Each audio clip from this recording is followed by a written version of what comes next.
Paglanding ni Kevin Quiambao sa Sacramento noong July 3, sabay ang hype, pinalakpakan ng NBA, pero nagulat lahat nang hindi siya mapasama sa final roster ng Sacramento Kings Summer League team.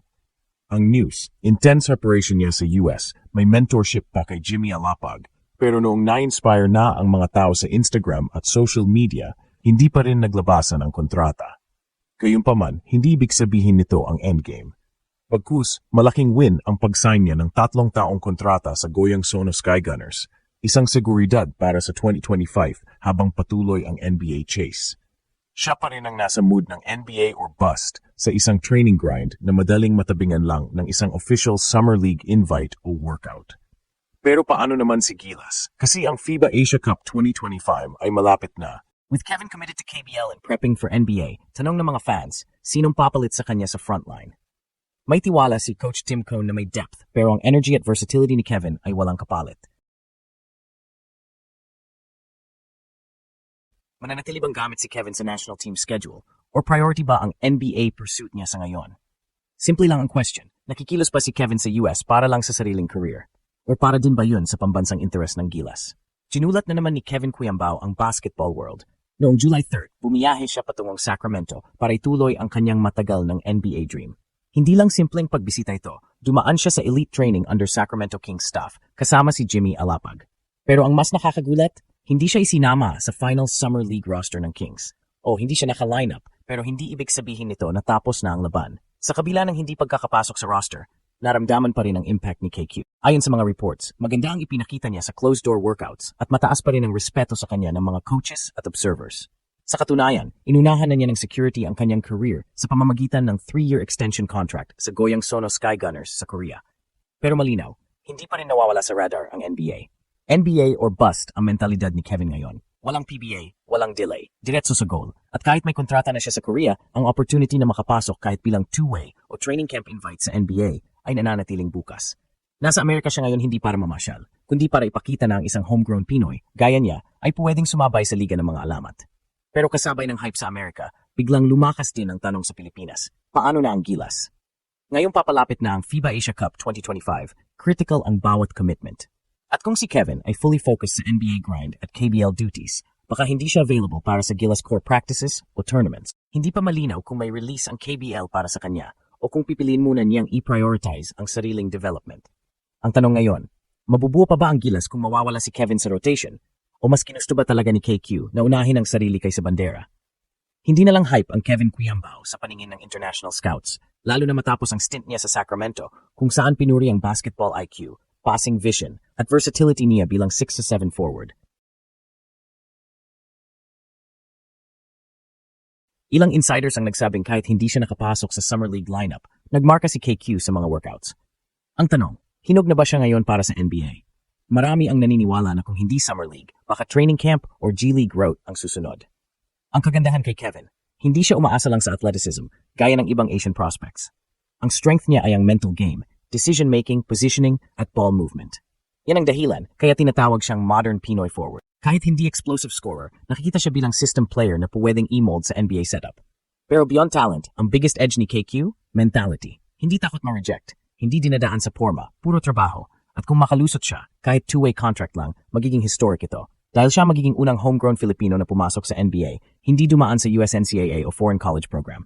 Isang produkto ng UAP, Gilas, at grassroots. Kaya hindi lang personal victory ito, posibleng national breakthrough. Kasi kung magtatagumpay si Kevin, babaguhin niya ang mindset ng buong Philippine basketball. Mapapatunayan niyang hindi kailangan lumipad ng maaga pa Amerika para makilala. Pwede pala kahit galing ka sa Las Piñas, dumaan sa DLSU, tapos diretso NBA workouts. At dito papasok ang emotional tension. Pipiliin ba ng Kevin Quiambao ang NBA opportunity kahit mawala siya temporarily sa Gilas?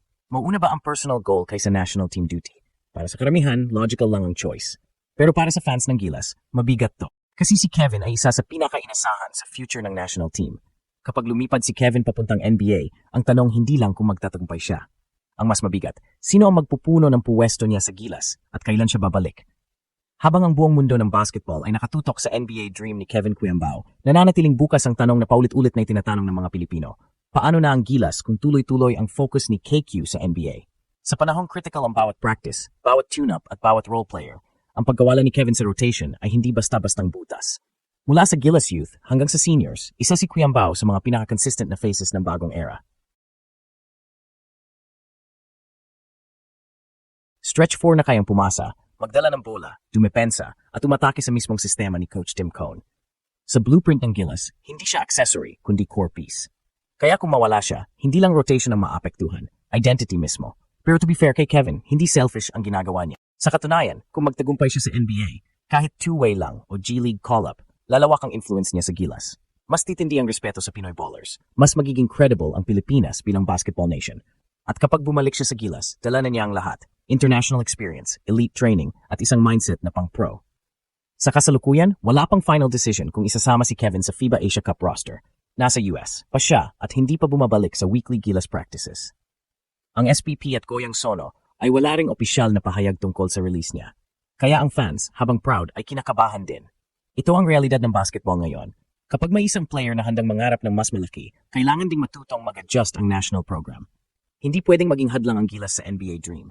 Pero hindi rin pwedeng mawala ang responsibilidad sa bandila. Kaya, sa mga silingo, pipirma ba sa kasaysayan? O babalik muna sa obligasyon? Isa lang ang malinaw, anumang landas ang tahakin niya, hindi lang sarili niya ang bitbit niya, kundi buong bayan. Kung may isang bagay na pinatunayan ni Kevin Cuyambao sa mga nakaraang linggo, ito ang katotohanang hindi na limitado ang pangarap ng isang homegrown Filipino baller. Wala na sa isip ni Kevin ang local ceiling, ang target niya, NBA. At ang ginagalawa niya ngayon, hindi na lang UAAP o Korea, kundi mismong mga gym ng Sacramento, mga scout ng NBA, at mga taong naghahanap ng next system fit forward sa global stage.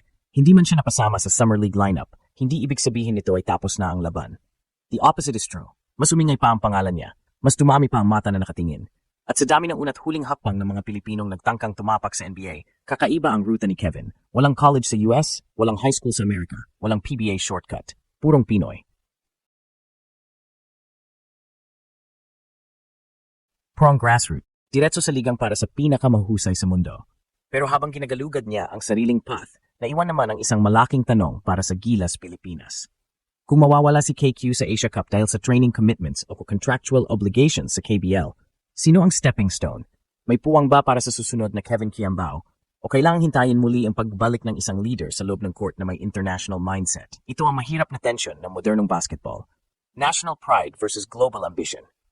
Ang Gilas ay nangangailangan ng core na committed, pero ang bansa rin ay nangangailangan ng bayani na pwedeng tumuntong sa mas malaking entablado. At kung si Kevin ang unang makakapasok sa training camp man, sa G-League man o sa main roster, lahat ng Pinoy ay kasamang angat.